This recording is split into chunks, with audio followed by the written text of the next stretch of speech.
Imagine acordar uma manhã e ver corpos nas ruas. Seu vizinho morreu ontem. Seu filho está com febre alta e manchas negras pelo corpo. O padre que veio rezar também morreu. E ninguém, absolutamente ninguém, sabe o que está acontecendo.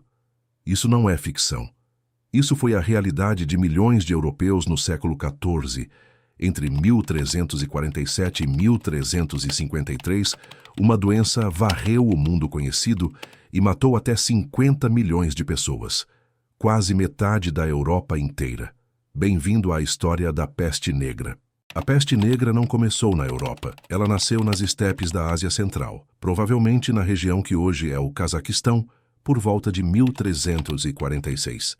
A doença era causada pela bactéria Yersinia pestis, transmitida por pulgas que viviam em ratos. As rotas comerciais da época foram o caminho perfeito para a doença se espalhar. Navios carregados de mercadorias e de ratos infectados saíam da Ásia e chegavam aos portos europeus. Em outubro de 1347, uma frota de navios genoveses atracou na Sicília, na Itália. Quando os guardas do porto foram inspecionar as embarcações, encontraram os marinheiros mortos ou agonizando, com manchas negras pelo corpo. Os navios foram expulsos do porto, mas já era tarde demais. A doença já havia desembarcado e agora estava solta na Europa. A peste negra se manifestava de formas diferentes, e todas elas eram horríveis. A forma mais comum era a peste bubônica. O infectado desenvolvia inchaços enormes e dolorosos nas virilhas, axilas e pescoço, chamados de bubões. A pele ficava coberta de manchas negras, daí o nome peste negra. Havia também a forma pneumônica, que atacava os pulmões e se espalhava pelo ar. Bastava estar perto de alguém infectado para contrair. E a forma septicêmica, a mais rápida e letal. O sangue era infectado diretamente e a pessoa podia morrer em questão de horas, antes mesmo de desenvolver outros sintomas. Sem nenhum remédio, sem nenhum tratamento eficaz, a taxa de mortalidade chegava a 90% em algumas regiões. Não havia escapatória. Da Sicília, a doença avançou pela Itália em semanas. Florença, uma das cidades mais ricas da Europa, perdeu 60% da sua população em menos de um ano. De lá, a peste foi para a França, Espanha, Inglaterra, Alemanha e chegou até a Escandinávia. As cidades viraram cemitérios a céu aberto. Não havia gente suficiente para enterrar os mortos. Corpos eram empilhados nas ruas, jogados em valas coletivas ou simplesmente abandonados nas casas. O cheiro de morte tomou conta da Europa por anos. O pânico era total. Pessoas fugiam das cidades para o campo e levavam a doença junto. Famílias abandonavam seus próprios parentes doentes. Médicos se recusavam a tratar os infectados. A igreja, que deveria oferecer conforto, via seus próprios sacerdotes morrendo em massa.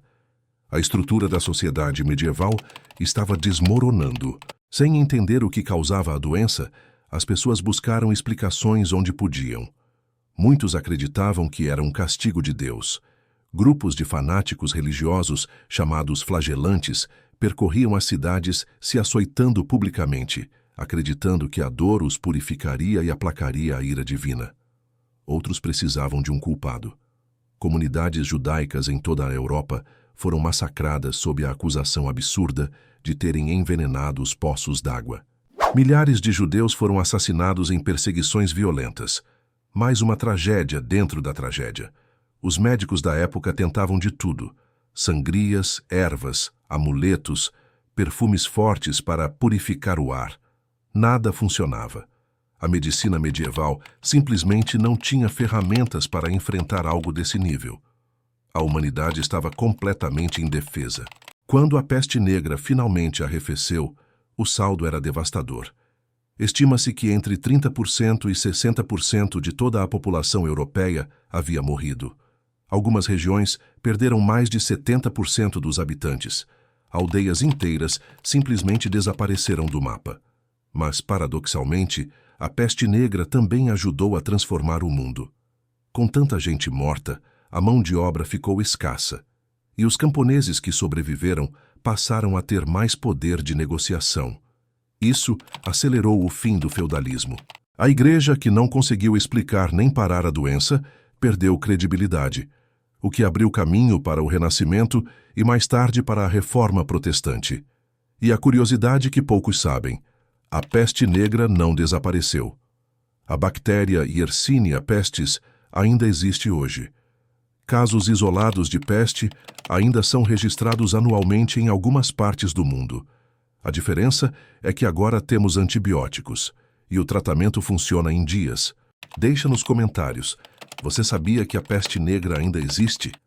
Essa foi a história da peste negra, o maior horror que a humanidade já enfrentou na Idade Média. Um evento tão devastador que literalmente redesenhou o mundo. Se você gostou, deixa o like, se inscreve no canal e compartilha com alguém que ama a história. Toda semana uma nova página esquecida é aberta.